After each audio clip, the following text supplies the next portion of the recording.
سلام و درود خدمت همراهان عزیز و همیشگی تیم واید دی ان اس. امیدوارم هر جا که هستید حالتون خوب باشه.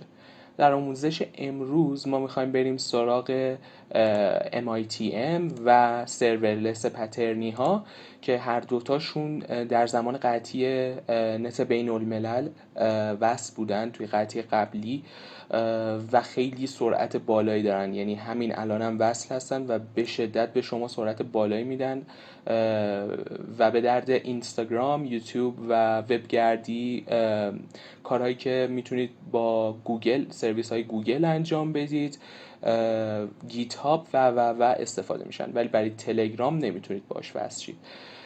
میریم سراغ آموزش، ولی قبل از اینکه شروع کنیم لطف کنید و ما رو سابسکرایب کنید اگه این آموزش به دردتون خورد و همچنین کانال تلگرام ما رو برای دسترسی به آخرین مطالب دنبال کنید.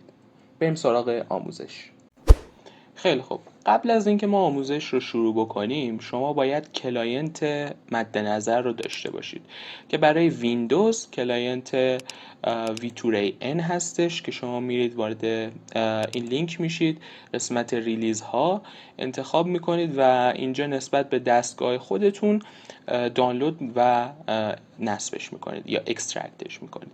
ببینید دو تا پروژه اینجا هست، یکی MITM دامین فرانتینگ هستش. حتما اگر به دردتون خورد استار بدید و حمایت کنید از پترنی ها.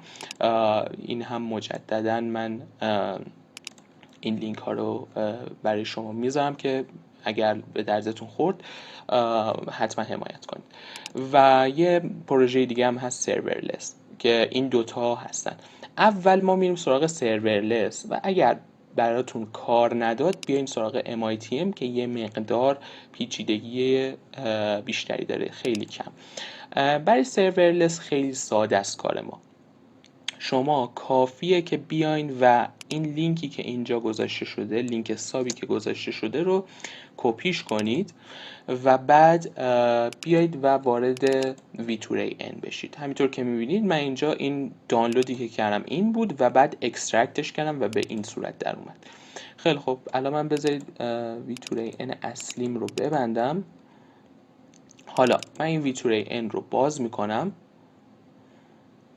و همینطور که میبینید، البته من اینجا قبلا اضافهش کردم، بذارید از توی سابسکریپشن هم پاکش کنم.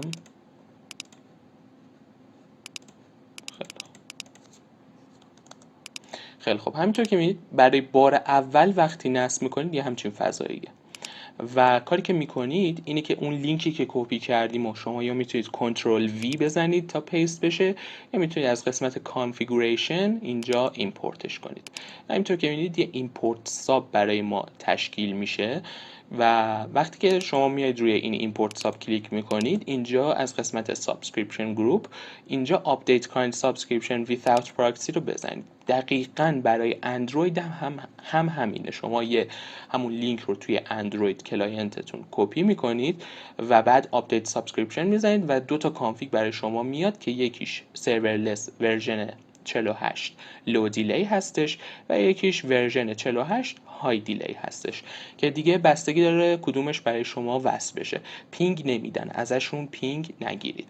صرفا حالا من مثلا میام لو دیلی رو انتخاب میکنم، ست سیستم بزنم، های دیلی رو من اومدم انتخاب کردم و وقتی ست سیستم پراکسی میزنم اینجا ازش یه تست پینگ میگیرم. الان همینطور که میبینید این به من پینگ -1 داد. بار اول کلا یه مقداری اذیت میکنه. حالا یه بار دیگه میایم سرورلس لو دیلی رو انتخاب میکنیم، ببینیم این یکی چطوره و این یکی داره به ما همینطور که میبینید داره پینگ میده، پینگ خیلی پایینی هم میده و واقعا سرعتش هم خوبه. حالا مثلا ما بریم و سرعتش رو مثلا توی یوتیوب چک کنیم و همینطور که میبینید خیلی سریع ویدیو رو برای ما لود کرد و اگر من بیام اینجا کوالیتیش هم بذارم روی 1080 اصلا امون نمیده. خیلی سریعه، به شدت متد سریعیه و دقیقاً یه همچین سرعتی رو هم شما توی اندروید میتونید بگیرید. اصلا فوق العاده است و یه همچین چیزی توی زمان نت ملی بود و شما میتونید یه سری سرویس ها رو، نه همه سرویس ها، مثلا تلگرام با این روش نمیاد، ولی اینستاگرام و یوتیوب، نمیدونم گیتهاب، خیلی خیلی از سایت هایی که باز نمیشن در حالت عادی و اذیت میکنن رو شما میتونید با این روش با سرعت خیلی بالا لود کنید. حالا اگر روش سرورلس برای ما کار نداد، میتونیم بیایم از روش MITM استفاده کنیم. این روش برای اندروید زیاد جالب در نمیاد، چون که حالا شما باید توی محیط حالت براوزرتون برید، مثلا چه میدونم توی یوتیوب یا اینستاگرام، و خب اونجا جالب در نمیاد. توی اندروید اپ ها کار نمیکنن. مثلا اگر این روش رو توی اندروید راه اندازی کنید طبق این چیزی که اینجا گذاشته، فقط از طریق مرورگر میتونید ازش استفاده کنید. میبینید برنامه‌های مستقل امکان استفاده از این متد را معمولا ندارن. گاهی اوقات هم دارن ولی گاهی اوقات ندارن. دیگه اینجا ریش و قیچی دست خودتون، میتونید برید دنبالش و استفاده کنید. دقیقاً مثل ویندوز هستش، اینم همینطور. و ما حالا میایم طبق این چیزی که اینجا این راه اندازی و آموزشی که اینجا گذاشته پترنیا برامون پیش میریم. اول میایم توی قسمت ریلیز ها، توی همین روش MITM. پس ما الان سرورلس رو کامل توضیح دادیم، کارمون باش تموم شد، تست گرفتیم، اوکی بود همه چی. حالا میخوایم بریم سراغ MITM. من سرورلس رو میبندم، سراغ MITM. اینجا یه سورس کد زیپ برای ما گذاشته، شما این رو دانلودش میکنیم و میریم سراغ آموزش. خیلی خب، کار دانلود تموم شد. الان من دیگه با این کار ندارم و اینجا میریم سراغ راه اندازیش. الان من اومدم یه پوشه ساختم به اسم MITM و اینجا اومدم توی پوشه MITM اومدم و این فایل زیپی که دانلود کردیم رو اکسترکت کردم. بازش که میکنیم یه همچین فضایی هست. یه ریدمی هم گذاشته که اینجا دقیقا همون توضیحاتی که توی گیت هاب هستش اینجا هم هستش. خیلی خب، اول میگه که سرتیفیکیت شخصی باید درست کنیم. ما میریم روی اینجا و اینجا یه سرتیفیکیت جنریتور برای ما گذاشته شده. این رو کپیش میکنیم و میایم داخل V2RAN قسمت بین و اینجا پیستش میکنیم. حتما این کار رو دقیقاً مثل من انجام بدید و یه دابل کلیک میکنیم روی این سرتیفیکیت جنریتور. یه سرتیفیکیت برای ما تولید میکنه. توصیه میکنم اصلا به هیچ وجه این سرتیفیکیت رو همینطور که اینجا خود پترنیا گفته برای دیگران استفاده نکنید. به هیچ کس این مقادیر رو ندید.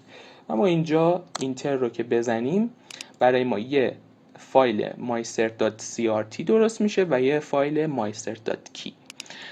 حالا میایم سراغ قسمت بعدی. حالا میگه باید سرتیفیکیت CRT ایجاد شده رو به عنوان trusted root به سیستم عامل و یا یک مرورگر خاص خود معرفی کنیم.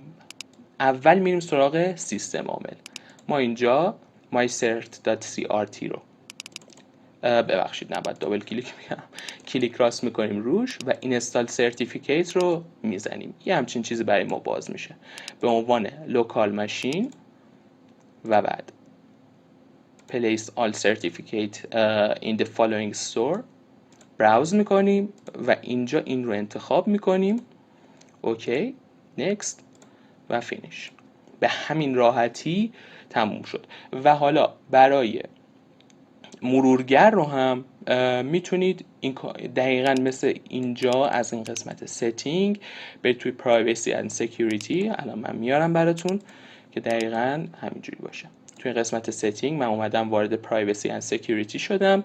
بعد میگه برید وارد قسمت manage certificate بشید، security میشیم و بعد میایم پایین manage certificate رو انتخاب میکنیم و بعد گفته manage imported certificates from Windows رو انتخاب میکنیم. دقیقا همین و یه همچین چیزی میاد برای ما. میگه برید توی trusted root، این آشش trusted root و بعدش میگه که اینجا import رو بزنید و ما next رو میزنیم. حالا اون فایلی که ما درست کردیم رو باید بریم سراغش. به پوشه v2ray n میشیم و اینجا فایل بین و mycert.crt که توی پوشه بین v2ray n مون بود رو باز میکنیم اینجا، یعنی next رو انتخاب میکنیم. دوباره اینجا میگه place all certificate in the following store که اینجا انتخاب شده و بعد اینجا هم دوباره اینو باید حتما اینجوری باشه، اگه نبود براوز کنید و این رو انتخاب کنید. دوباره next میزنیم و فینیش هم میزنیم و تموم شد. الان سرتیفیکیتش روی چیز هم روی این کروم ما هم نصب شده. حالا میریم سراغ نرم افزار v2ray n. توی قسمت کانفیگوریشن ما باید یه کاستوم کانفیگوریشن اضافه بکنیم. میریم توی نرم افزار v2ray n. خیلی خوب. حالا اینجا سرورلسمونه، شما باید بیاین و مثلا یه چیز جدید، من همینجوری یه ساب جدید برای خودم درست میکنم، اسمش هم میذارم مثلا MITM. بیایم و یه دونه کاستوم کانفیگوریشن اضافه بکنیم. این رو که میزنیم یه ریمارک براش میتونید انتخاب کنید، مثلا اینجا میذارم دوباره MITM و یه آدرس ازمون میخواد و کور تایپ. این کور تایپ رو بذارید X-ray، اینجا توضیح داده. سلکت پورت رو خالی بذارید حتما و اینجا ادرسش رو براوز کنید. پوشه‌ای که ساختیم دقیقاً این پوشه‌ای که ما اینجا ساختیم MITM، وارد MITM بشید، X-ray کانفیگ و این کانفیگی که اینجا هست رو اوپن کنید، یه همچین چیزی، و کانفرم رو بزنید. همینطور که اینید یه کانفیگ برای ما درست شد. الان این رو اکتیوش میکنیم و ازش یه پینگ میگیریم. همینطور که میبینید با پینگ خیلی پایین وصله. الان مثلا من میرم توی یوتیوب و مثلا میرم چه میدونم توی واید دی ان اس، همینطور که میبینید همه چیز رو خیلی سرعتی میاره. مثلا میرم توی آموزش دفی،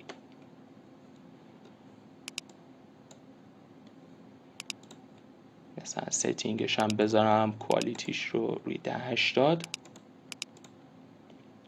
همینطور که میبینید روی کوالیتی 1080 داره به سرعت همه چیز رو میاره، خیلی خیلی سریعه و همینطور که گفتم اصلا میگم سریع ترین حالت ممکنه، ولی خب میگم زیاد به درد گوشی اندروید نمیخوره. تی رو در نهایت من به شما بگم که تمام این پروژه ها هم سرورلس هم MITM آی پی شما آی پی ایرانتونه، یعنی به جای توی خارج شما رو وصل نمیکنه و همون آی پی ایران شما هست.